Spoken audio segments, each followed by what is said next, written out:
Baik, terima kasih. Selamat malam rekan-rekan wartawan. Yang paling pertama dulu saya mengucapkan terima kasih kepada teman-teman rekan-rekannya dari organisasi Media Online Indonesia, di mana dari Jawa Timur, Jawa Barat, Jakarta, DKI, dan seluruh Indonesia mendukung dengan pemberitaan yang begitu banyak dari berbagai media tentang kasus ini. Dan juga saya minta terima kasih kepada teman-teman yang di luar daripada organisasi Media Online Indonesia, dan mereka sangat peduli dan empati terhadap kasus yang sedang kami tangani. Saya sebagai ketua tim dari advokat Lembaga Bantuan Hukum Surya NTT,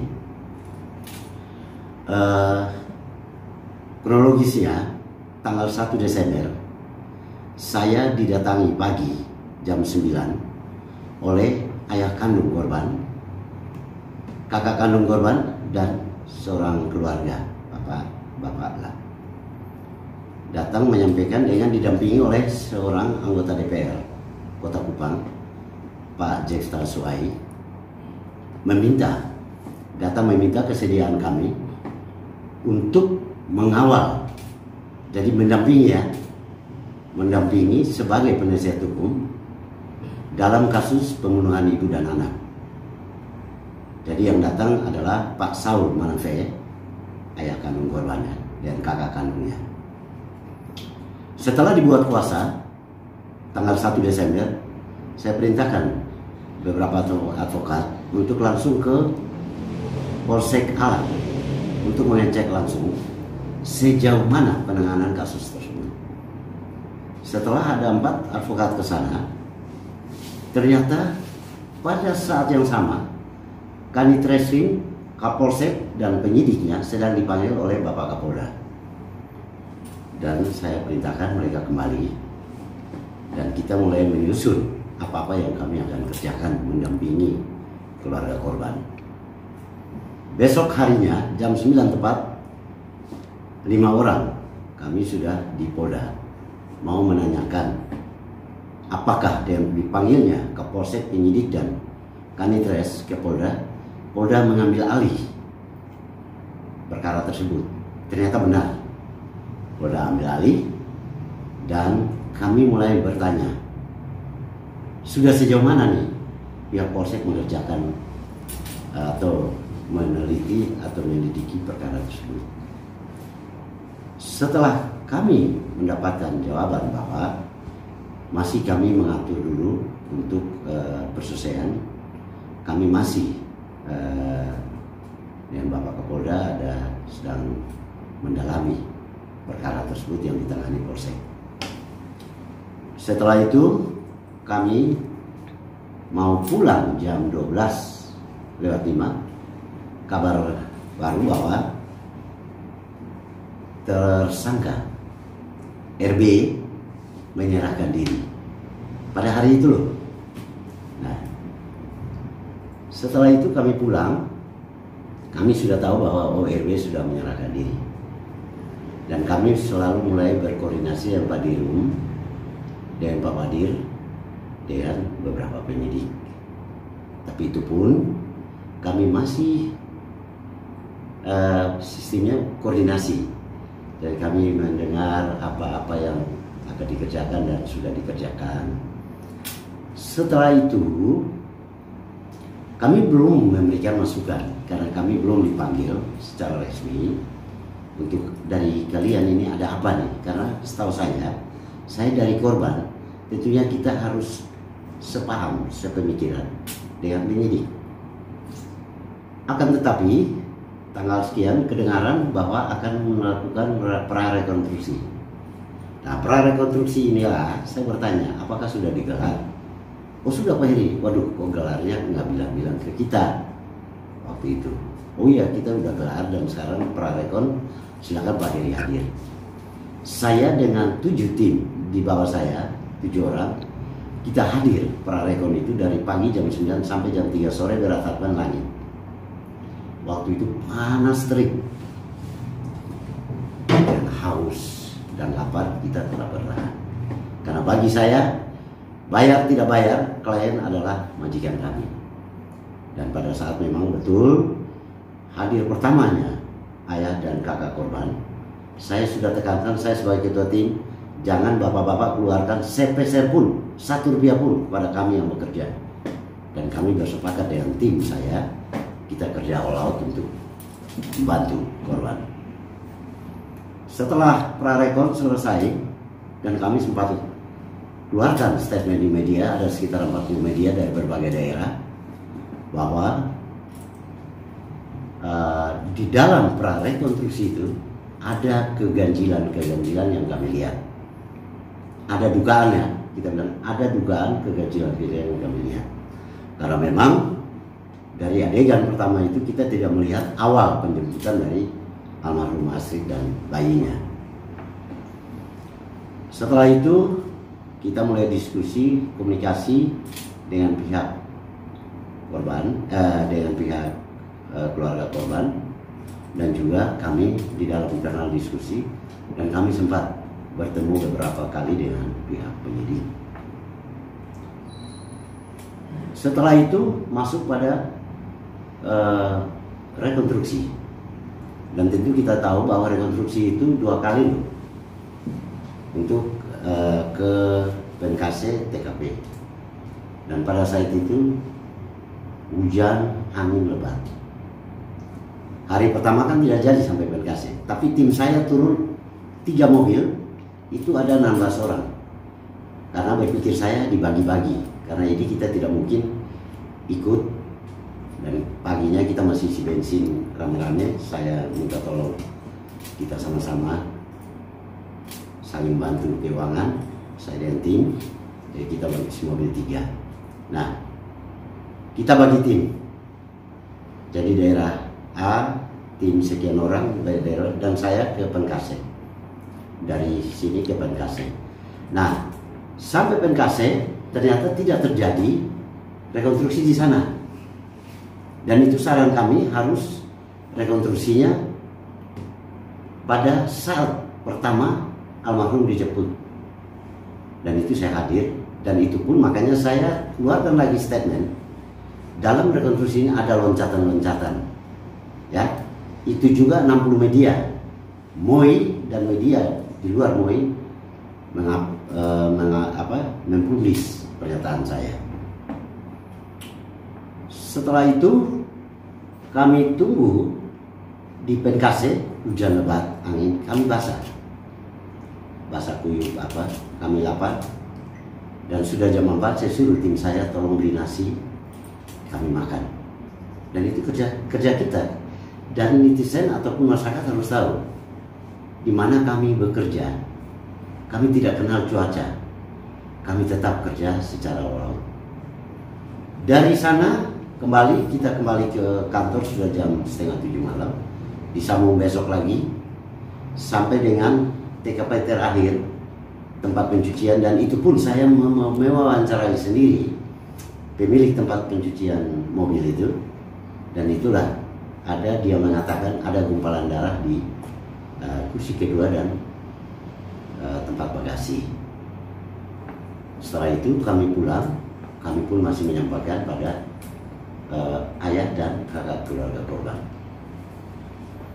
Dari situ setelah berjalan waktu, masih tetap kita koordinasi baik dengan kepolisian. Tanggal berapa emang saya nggak nyatat. Tanggal sekian itu kami dipanggil rapat. Tapi pada saat itu rapat, mereka dari kepolisian sudah tahap 1 ke kejaksaan. Oke, saya memberitahukan kepada keluarga ayah korban dari kakak korban, kita ada pertemuan di Polda dengan penyidik, biar sekaligus kita lihat hasil otopsi dan barang bukti. Jadi pada saat rapat itu dihadiri oleh Pak Dodi sebagai wadirum dan penyidik lengkap. Nah, disitulah dalam kita bertukar informasi, ini saya mencatat ini. Jadi ada berapa banyak poin ini saya mencatat, dan ini dari pemikiran saya sebagai advokat. Jadi saya perlu dibaca. Pertama sekali yang saya tekankan temuan Inafis di dalam membuktikan adanya temuan jenazah ya. Karena Menurut pemahaman saya, Inavis itu dapat menggunakan berbagai macam metode dalam pengembangan barang bukti. Dengan diketahui jati diri korban, penyidik akan lebih mudah dalam membuat satu daftar dari orang-orang yang patut dicurigai dalam kasus tersebut. Nah, daftar tersebut akan lebih diperkecil lagi apabila diketahui saat kematian korban serta alat yang dipakai oleh tersangka atau pelaku kejahatan. Nah, itulah tugas Inavis secara garis besar.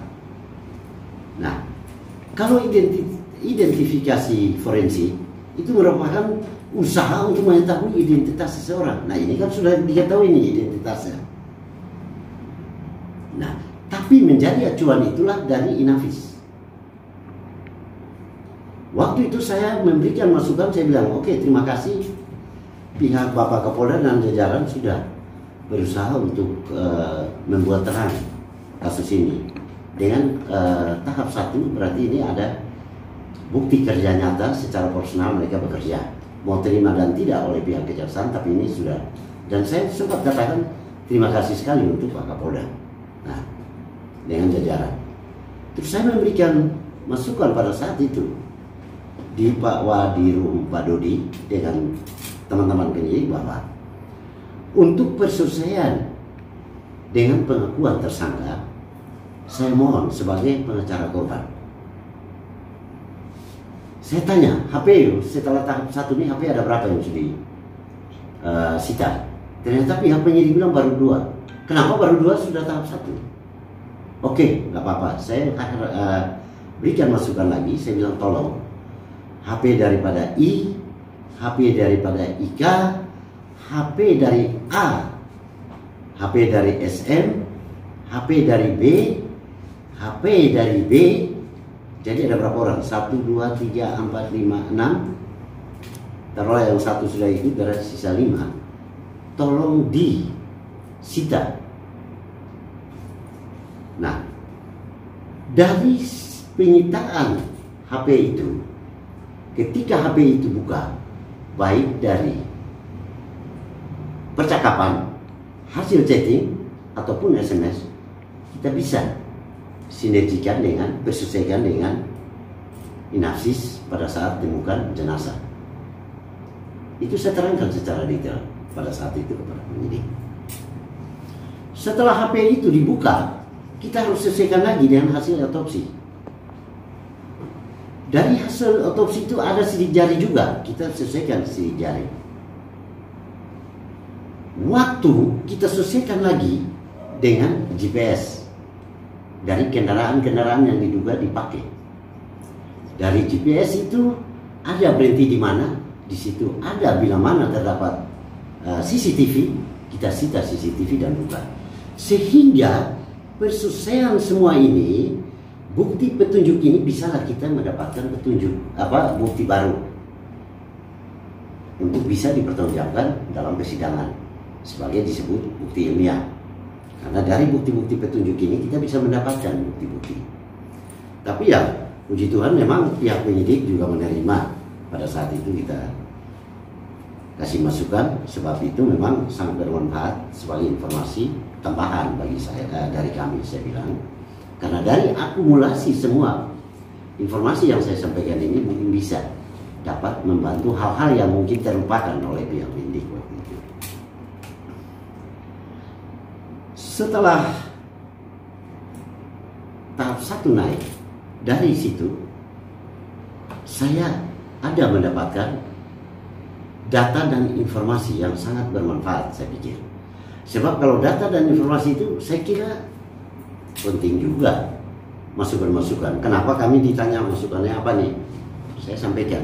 Saya tahu bahwa ada masyarakat, bagian daripada masyarakat, yaitu Pak Samhaning dan Pak Buang Simet, yang tergabung di dalam TPFI, membisik ke saya, Pak ini data dan informasi ada nih. Oh, saya perlu dukung dong, karena ini saya pikir salah satu bantuan untuk membuat lebih terang benderang dari persoalan ini. Maka saya mengawal Pak Buang, karena Pak Sam sibuk waktu itu. Oke, Pak Buang yang pergi, saya kawal Pak Buang dengan dibantu juga ada aliansi-aliansi teman-teman pemuda, generasi muda, baik dari kampus maupun dari teman-teman pemuda lain yang tergabung dalam aliansi. Mereka ikut mengawal, menyampaikan data dan informasi kepada Kejaksaan Tinggi. Dari situ kita bawa lagi, saya dan Pak Buang, ini kan ada bocoran-bocoran di Facebook, media sosial. Izin Pak Buang, bagaimana kalau kita masuk ke Kapolda? Pak Buang setuju. Boleh Pak ini kalau memang ini mau disampaikan ke Pak Kapolda. Kawalah saya ke Pak Kapolda. Saya bersama Pak Buang langsung ke ajudan pribadi. Ya atau apa ya ajudannya Pak Kapolda, SPRI Pak Kapolda, AKBP Pak Ari kalau nggak salah.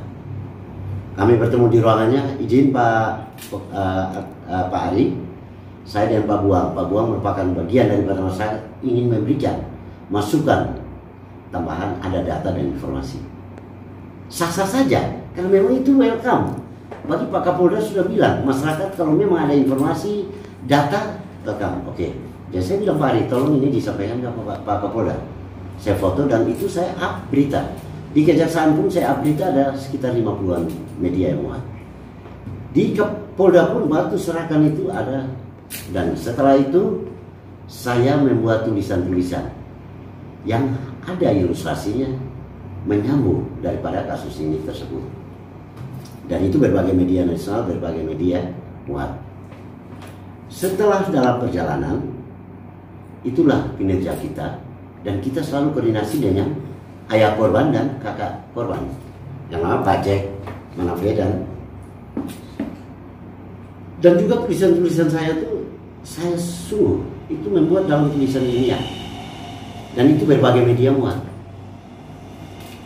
Kenapa alasan saya tidak ikut di dalam kegiatan Gaharu?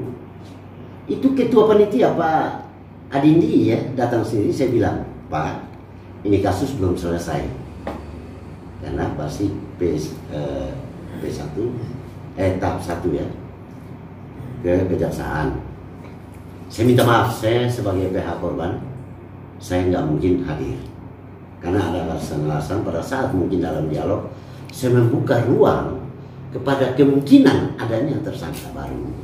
Bisa saja dia sudah mempersiapkan diri. Oleh karena mungkin saja informasi yang saya sempat buka, sehingga saya tidak hadir. Dan saya sudah sampaikan di Pak Adindi waktu itu. Oh iya, kalau itu nggak apa-apa Pak Heri. Kalau Pak Heri sebagai closing statement, saya nggak mau juga. Jadi saya memang nggak hadir itu punya alasan. Karena pemahaman hukum secara profesional, saya sebagai advokat pendamping keluarga korban. Oke, setelah kegiatan itu dan memang masyarakat kadang ada yang menerima karena tidak memahami, dan saya juga tidak mau terlalu berfor tentang kinerja saya. Dan akhirnya pada ada konflik, saya nggak tahu itu kepentingan siapa atau apa, ada konflik yang sedang dia dimainkan di Facebook. Tapi saya nggak peduli itu. Dalam perjalanan saya koordinasi lagi dengan Kejaksaan. Kejaksaan ini perselesaian yang saya coba buat ini begini sesuai dokumen yang kami masukin sebagai informasi dan data.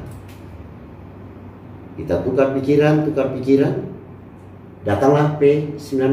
Kejaksaan mengembalikan berkas, dan itu belasan petunjuk yang harus pihak kepolisian penuhi. Dan itu bagian dari kerja saya sebagai pihak korban.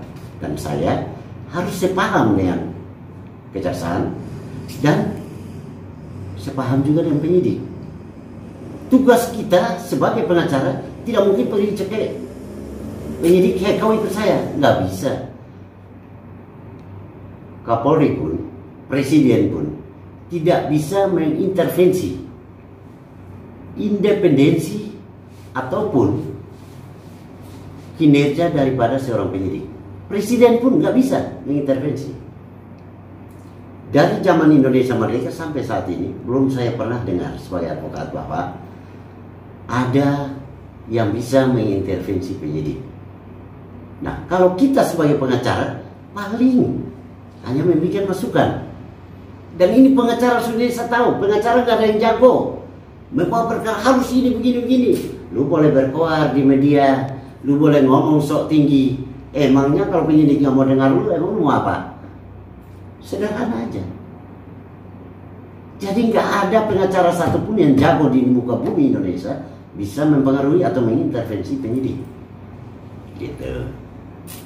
Setelah itu saya didatangi pengantar surat 3 hari yang lalu ya, hari Sabtu. Kaget saya. Bapak, ini karena terlalu urgent, Bapak tolong terima surat ini. Oh ya? Pagi-pagi saya buka. Oh, saya sebagai kuasa hukum pendamping yang mendampingi keluarga korban dicabut oleh Pak Saul Manafee tanda tangan. Oh ya, nggak apa-apa. Oke. Tapi saya merasa bahwa saya sebagai seorang profesional saya harus menerima karena itu hak klien. Mau pakai saya, habis itu dia tidak mau pakai saya, itu adalah hak klien. Dan semua pengacara pernah mendapatkan hal itu. Ketika dalam perjalanan, Pak pengacara saya udah nggak bisa pakai Pak lagi. Oke, surat penjemputan saya terima, saya turun ke bawah. Saya masih menyampaikan terima kasih. Saya ketemu dengan orang tua daripada korban, ayah kandung Pak Saul Manafee dan Pak Jack, dan Pak Anton namanya. Ada 3 orang situ orang tua. Oh ya, saya menyampaikan terima kasih sudah mempercayakan saya, dan saya bekerja sangat all out. Sebagai pemahaman hukum saya seorang pengacara, saya sudah kerja maksimal. Tapi kalau memang hari ini dicabut dan ini memang sudah mau finish kok, nggak masalah. Tapi saya tetap ikuti perkara ini karena saya sudah sempat mendengar, merasakan adanya sebuah tindak pidana. Saya harus dukung dong. Dukung pihak kepolisian dan kejaksaan untuk membuka tabir ini. Kamu yang kasih kuasa pun mau cabut, itu bukan masalah bagi saya. Jadi untuk hubungan hukum kita udah putus, saya bilang. Tapi hubungan dalam perkara ini, saya sebagai masyarakat tetap terpanggil karena perintah undang-undang. Ada dalam KUHP jelas, barang siapa yang mendengar, melihat, merasakan adanya sebuah tindak pidana wajib punya lapor. Ini udah berjalan, kenapa kita tidak dukung kinerja dari pihak penyidik, baik kejaksaan maupun kepolisian. Jadi saya nggak ada masalah sama keluarga korban. Dan mereka pun menyampaikan baik-baik. Saya minta maaf Pak Heri, supaya ini jangan terlalu ribut. Ini kelihatan banyak bully, Pak Heri juga bully kita juga di Facebook. Saya bilang itu udah risiko kami. Kalau saya dari dulu pengacara, untuk dari 2014 saya bangun LBH, itu saya udah all out untuk orang miskin yang tidak bayar 1 peser pun. Jadi saya udah biasa. Orang mau bilang saya nggak kerja, tapi buktinya bapak-bapak yang sebagai keluarga langsung yang memberikan kuasa kepada saya kan ada bekerja, dan bapak-bapak tahu kan bagaimana saya panas, terik, hujan, dan lain-lain saya di lapangan. Jadi hal-hal teknis, hal-hal yang bukan teknis pun kami dengan tim sudah bekerja maksimal. Dan itu pun diketahui langsung oleh Pak Saul dan Pak Jack. Dan saya tidak mengetahui kalau memang ada yang bilang saya tidak kerja apa, bukan masalah. Karena dia bukan yang memberikan kuasa ke saya. Dan saya dengan Pak Saul dan Pak Jack, kita saling baku pegang tangan. Dan kita masih berjanji.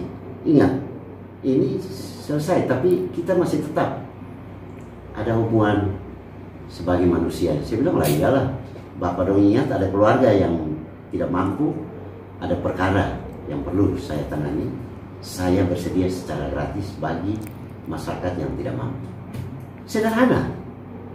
Jadi untuk netizen supaya terjawab, dan kepada masyarakat NTT, dan saya mau bilang, kami sebagai lembaga bantuan hukum Surya NTT yang terakreditasi oleh negara mengucapkan banyak limpah terima kasih kepada masyarakat netizen yang telah berempati terhadap kasus ini, dan marilah memperjuangkan keadilan, karena itu merupakan hak dasar daripada hak asasi manusia.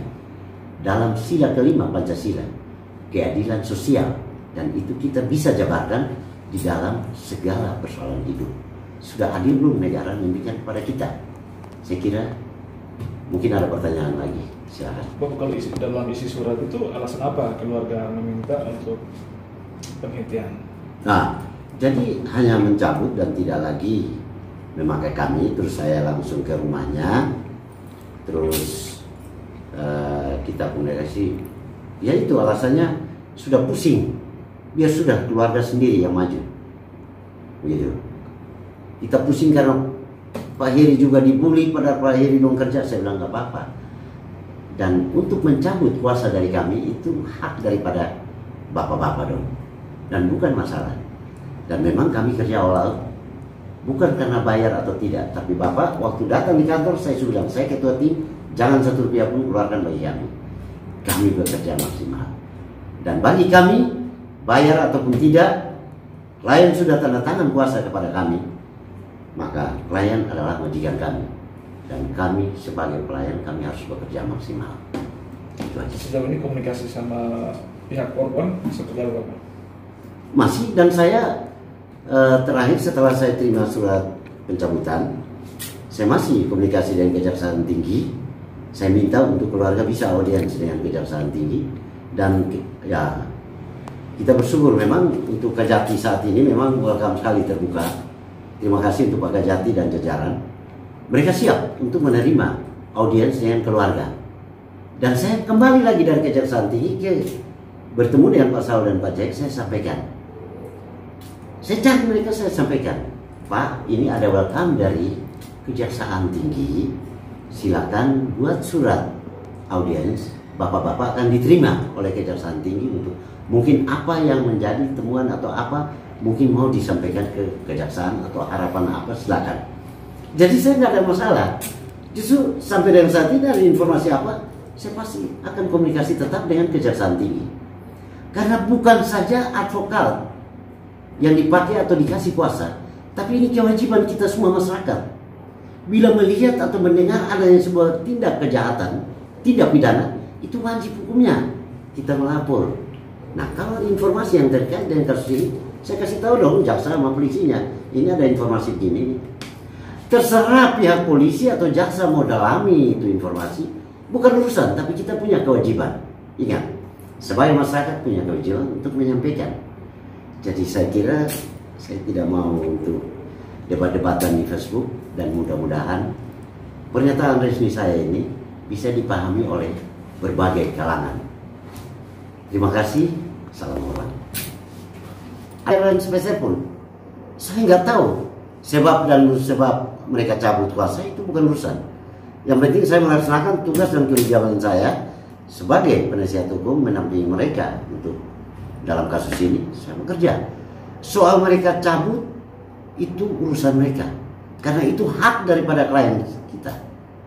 Ingat bahwa ketika kita diberikan kuasa, itu sewaktu-waktu kita harus siap untuk klien cabut kuasa daripada kita. Itu profesi advokat, udah biasa itu. Jadi untuk sebab saya nggak mau tahu itu. Sejauh ini tidak ada masalah bersama klien Anda yang... Enggak, setiap saya lakukan apa saya laporkan ke mereka.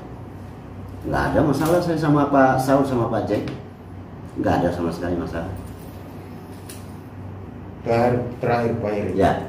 Setelah ini karena tidak bergabung dalam tim lagi, apakah Pak Heri masih tetap mengawal kasus ini atau sudah sampai di sini? Begini, ini kasus sudah dekat finish. Pengacara itu udah nggak ada kerjaan lagi. Naik dan tidak itu sudah tugas pokok daripada penyidik dan kejaksaan. Lu pengacara mau buka darah, saya masih tetap kuasa hukum apa? Nggak ada kerjaan lu lagi. Lu mau kerjakan apa? Mau teriak di media juga udah percuma. Apakah harus saya pengacara harus rubah ini penyidikan? Enggak lagi. Karena saya bukan Kapolri, saya bukan Kapolda. Jadi saya sebagai pengacara, saya tetap melihat kalau memang ada informasi tambahan yang bermanfaat dalam kasus ini, saya menyampaikan ke kejaksaan, saya menyampaikan ke polisi, dan itu memang wajib sebagai masyarakat. Jadi untuk soal pernyataan kawal-kawal dan apa itu saya kira lucu sekali. Itu nggak ada dalam kamus hukum saya untuk saya kawal ini, enggak. Kecuali saya kawal tronton atau apa itu saya kawal dalam muatan kali. Tapi untuk kasus-kasus nggak ada kata kawal. Kita mendampingi, sebagai penasihat mendampingi, itu aja. Jadi dalam kasus ini saya kira saya udah finish kerja sesuai dengan profesionalisme saya. Terima kasih. Terima kasih Pak Heri. Ya.